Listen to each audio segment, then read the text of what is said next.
Hey critics, and welcome back to the Critic Chronicles YouTube channel where you get commentary reviews and tabloid news. I'm your host, Patricia Hartley. Be sure to like this video, subscribe to this channel, and hit that notification bell so you never miss an upload. It's Monday, February the 9th, 2026. Hey critics, it's time to chronicle. You know what time it is, y'all. Let's do a critical review of today with Jenna and Sheinelle's. We're going to be reviewing their February 9th episode. Let's get into the fits first, baby. Sheinelle, she basically wore a long maroon dress with like a cardigan to go over it, like at the top. I don't know if I love the cardigan per se. Okay, that's not true. I like the cardigan.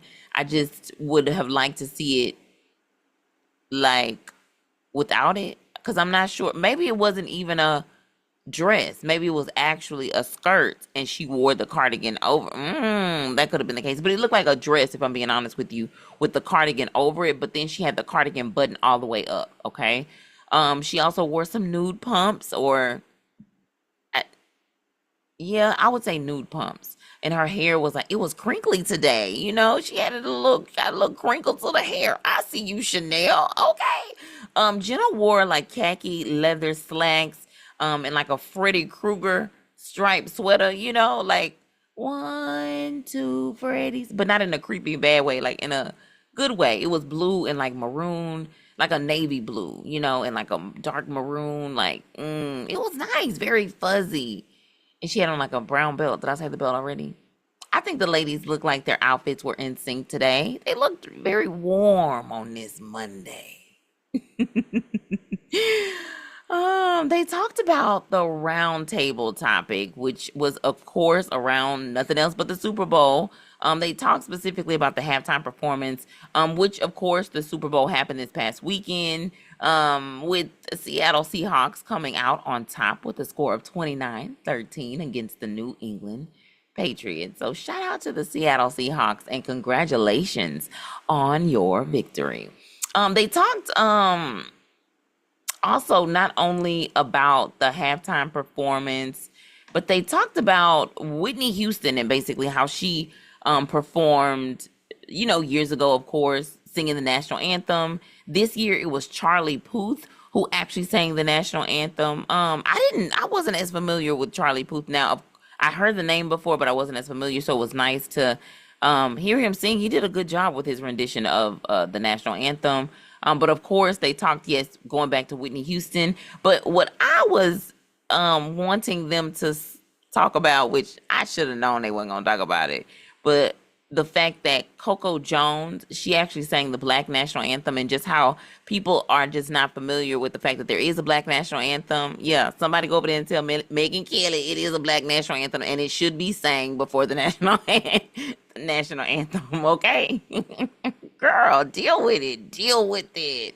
But Coco Jones actually brought in designer Kyle Kanai to help her basically with her wardrobe design for the big game, as she, of course, performed Lift Every Voice and Sing, and her outfit actually paid homage to Whitney Houston. You remember when Whitney Houston sang the national anthem, she wore a tracksuit, it was, and so what Coco Jones was able to do is she got this cute skirt. It was like a two-piece. It was like a cute long sleeve, like half top, and then it was like the bottom, which was like this long skirt at the back, and then it kind of, rolls up at the top. I don't know. It was one of them cute. It was real cute. What she wore was real cute. Real cute.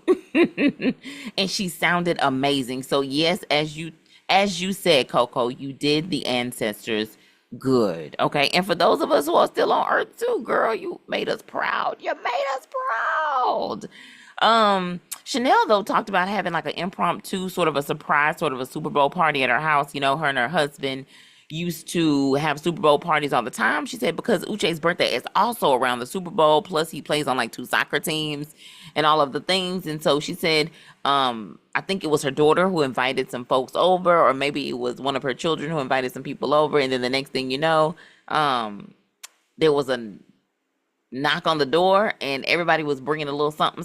So it went from like, let's go get a little platter from, Wingstop, to now officially having like a little mini Super Bowl party. So, yeah. And then Jenna talked about the halftime Performance being pretty good, according to the ladies. Bad Bunny officially now serves as the first Latin solo artist ever to headline a halftime show.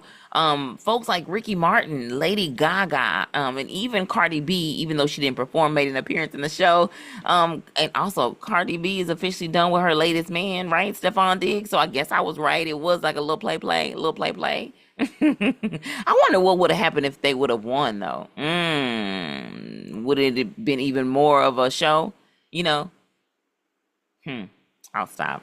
I'm looking forward to the drama that's going to bring to the tabloids now that this couple is no longer together. But most of all, how is he going to be handling all these lawsuits that just keep coming up? Cardi, stay out that man business, by the way. Girl, oh my gosh, so much going on between the two of them. Stephon, you on your own now that the Super Bowl is over. You know, they had your back before then, but now they're going to be way back. But back to the halftime performance. I didn't fully watch the halftime performance, but overall I heard the ladies say that it was a good show. So shout out to Bad Bunny. Okay. The ladies also talk dating trends with Hinge, including I guess it's called chalant dating now. You know, they have like nonchalant dating where it's like, we're not gonna really talk about the heavy stuff, but they call it now chalant dating, which is, I guess they say, more meaningful. It's upfront dating instead of like disconnecting. It's getting it all out everything's out in the open. It's getting it all out in the open immediately. Immediately. Y'all remember when Kiki was on the show, she actually talked about this. She was saying, talking about some of the hard stuff at the beginning. I don't want to live together. I might be open to another kid, but child, you going to have to stay up the road. We can be on the same property, but you on one end, I'm on the other end. You stay in the guest house. She gave all the different scenarios, okay? But this particular dating lady from Hinge, she said, date like a scientist, set the hypothesis and then run experiments to see if it works or not. Date different types of people, etc. But, you just never know until you try. There were also some Valentine's Day bouquets that was made during a segment, and it was called Creative Bouquets with event designer Jove Meyer. The guest host just kind of showed 4 different ideas outside of flowers to create baskets. One was like a skincare basket with like a mask. You can put like a cute little note in it, all of the things. There was a sporty one made out of like golf balls and like tees for like designer purposes. Then they did like a edible one with like the cheese, with the fruit, with the meat, the flowers, like the meat flowers, I guess. He also showed them how to actually make one of those meat flowers. And then the final one was one with like candy and like these little croissants, which was super cute. I kind of like that one, actually. Yeah. And in honor of the Winter Olympics, the ladies did a test during their Everyday Olympics segment where they cut basically sandwiches and some other items. Was it ginger? And it was basically to determine who was closer to like a clean cut in terms of grams, like who evenly cut it basically, and then they weighed it out. And then I don't know, side note, y'all, shout out to all the people who cook in grams. Like when you can weigh it and it's like grams, like I admire you, but I can't follow no recipe like that until y'all change it back over. I can't. I need some cups, you know what I'm saying? Some tablespoons, teaspoons. Don't be telling me about no grams. I ain't there yet. I'm not there yet. But speaking of who is there, specifically on Broadway, Simu Liu made his debut in the play Oh Mary. He opened up his journey to basically learn to sing. And he talked about yes, being a part of it, but also how he kind of started when it comes to singing. It actually is because of a girl, he said. When he was in, I think he said middle school, he basically was not very vocally talented, so he ended up practicing stuff like NSYNC and Backstreet Boys to kind of help him become a better singer. The ladies then surprised Simu with like a body pillow. It was a wiener dog for his girlfriend because I guess the last time he was on the show, he really talked about that or getting her a wiener dog, but it sounds to me like he still ain't got the woman, no dog. And I think it's his fiance actually, so forgive me. I don't think that's his girlfriend. I think maybe it is his girlfriend. Now fiance? Oh, I'm just giving people titles. Oh my goodness. Hopefully both of them your title and I ain't messing nothing up. If not, maybe I'm talking about the future. Surprise, surprise, my puppy, surprise. Well, why don't I just say it? His wifey then. His wife. Oh, that's real messy. Anyway, the musical, which is also a dark comedy, is called Oh Mary. It reimagines Mary Todd Lincoln as a cabaret-obsessed alcoholic first lady in the days leading up to Abraham Lincoln's assassination.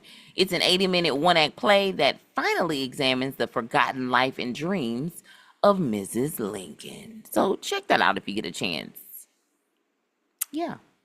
As a reminder, here at the Critic Chronicles, our goal is to provide quality but juicy content from websites, digital magazines, and tabloids, most of which are sourced from our public libraries. Research from the National Library of Medicine show that there are an estimated 17,000 public libraries nationwide, totaling 4 million visits each day.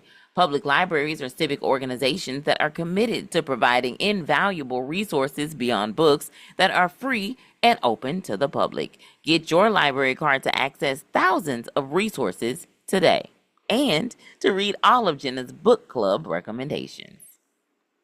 For access to the full YouTube episode of Today with Jenna and Sheinelle, check out the show notes in the description box. As a reminder, we are hosting Blogmas in honor of Black History Month, and we'll release a video every day in the month of February 2026. We are also using this as a kickoff to 1,000 subscribers, so tell a critic of a critic to subscribe, baby.